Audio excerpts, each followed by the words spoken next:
The holidays or any splurge time can be difficult on our waistlines, and even if we don't gain a lot of weight, we're still probably indulging a little more than we'd like. Our guest today to help us learn ways to get back on track is Steph Petri, a health and PE teacher for the Boyertown Area School District. So Steph, thanks so much for being with us. Thank you for having me. We all have those times, Steph, when we indulge a little bit more, and around the holidays, a lot of us are doing that. And that's, let's face it, that's really part of the holidays as Right. well, is we want to be able to enjoy ourselves a little more. But so many people after the holidays say, okay, now I want to buckle down a little bit, and I want to get a little more serious about focusing on healthy eating, and we have a Right. little more time to do that, maybe not so many holiday commitments.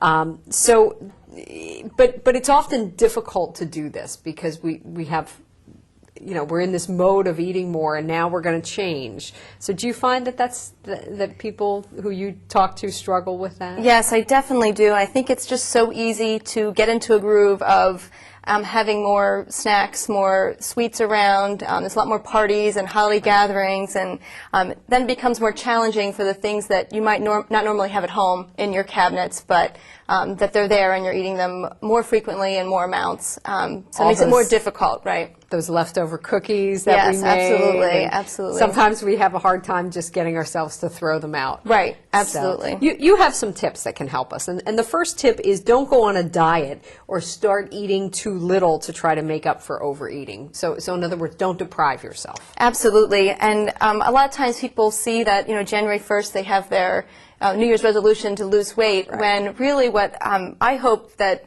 I try and teach to my students is that it's a lifestyle, it's a behavior, that you know, you really are trying to monitor what you're eating over, you know, all the time, even during the holidays, and that if you do overindulge, that you don't deprive yourself right away of the foods that your body needs, so that you know, you make sure you're still focusing on vegetables and fruits and some high protein and you know, a lot of fiber in your diet, but you're not eliminating everything, entire right? food groups, Yeah, so right. you're still keeping a balanced, healthy diet, but maybe you're cutting out some of the sweets and things that you were doing, and increasing your activity so that you're not depriving your body of the nutrients that it really needs. Right. So it's not necessarily a reason to say, okay, no more bread. I'm not going to eat any whole Right. grains, et cetera. You just want to Right.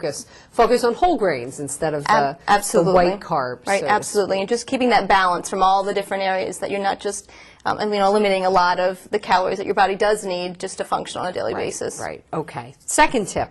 Learn from your experience. And what do you mean by that? Oh, I think absolutely. You have to think back, especially after the holidays, think about, okay, did I do some kind of crash diet last year, and what happened, and what were my results, so that I kind of, you know, really encourage my students to think about what is it your body needs, and then in the past what has happened, look at family members that may have gone on crash diets and think, you know, did that work for them, and why not? So help them come to their own conclusions that it's a balanced, healthy diet, it's increasing activity, and that it's just, again, that lifestyle that we want to encourage to live a healthy, active lifestyle. Okay, great. And also, I guess, taking a look at what actually caused you to overindulge so that you don't wind up in those same patterns again and again.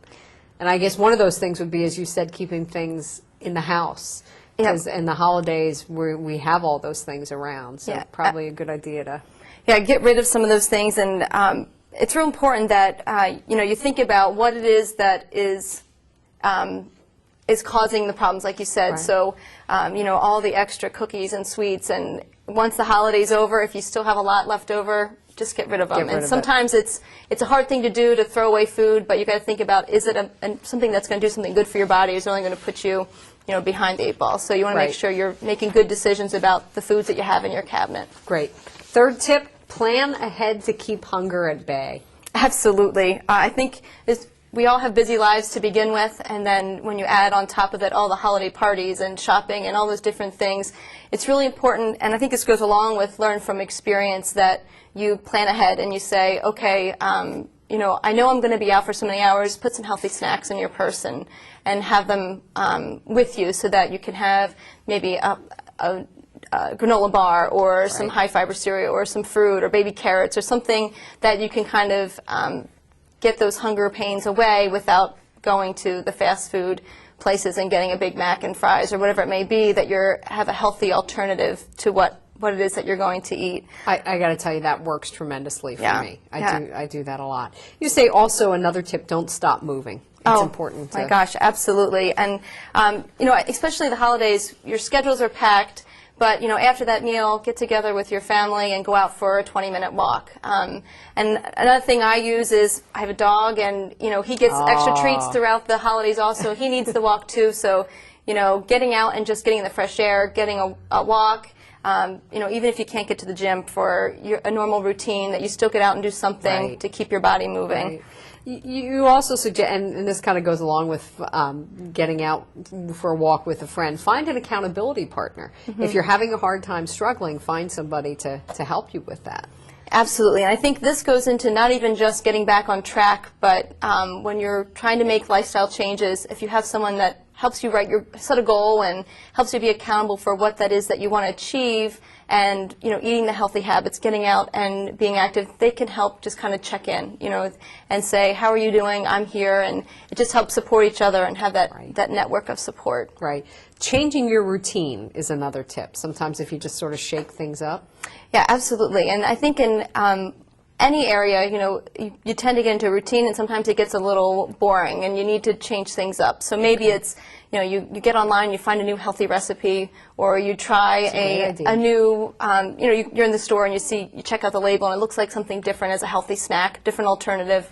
Or at the gym, maybe you might try a different fitness class or something, or just change up your routine, just so that it's not the dull time. It's you're trying to turn over a new leaf and maintain that healthy lifestyle, but sometimes it just needs a little something different to keep your interest.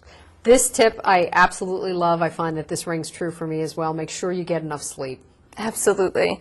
And 8 hours a day is so important, 8 hours a night. And with that, you'll find that when you're tired, people tend to not take the time to make a healthy meal. So they just go whatever's quick and easy. Plus, when I'm tired, I'm hungrier. Absolutely. Yeah. And the final tip, be patient. And this is something that all of us need to learn. It's going to take some time, if you have put on some pounds especially. Absolutely. And it doesn't happen overnight. So going back to, a crash diet or anything like that, in the long run, it's only going to hurt you. You want to make that a lifestyle, make it a habit, and take the time to be patient and really focus on those healthy behaviors over a longer period of time. Great. Steph, these are excellent tips. Thanks so much for being with us. And want to remind everybody, for more information, to visit our website. Getting back to healthier eating after the holidays or any time of indulgence can be difficult, but there are some simple tips that can help. First, don't think about going on a diet or depriving yourself. Instead, make overall healthy lifestyle changes. Get all that holiday food out of the house if it's not healthy, and be sure that you plan ahead so that you have healthy food available. Think about enlisting an accountability partner, be more physically active, and finally, be patient.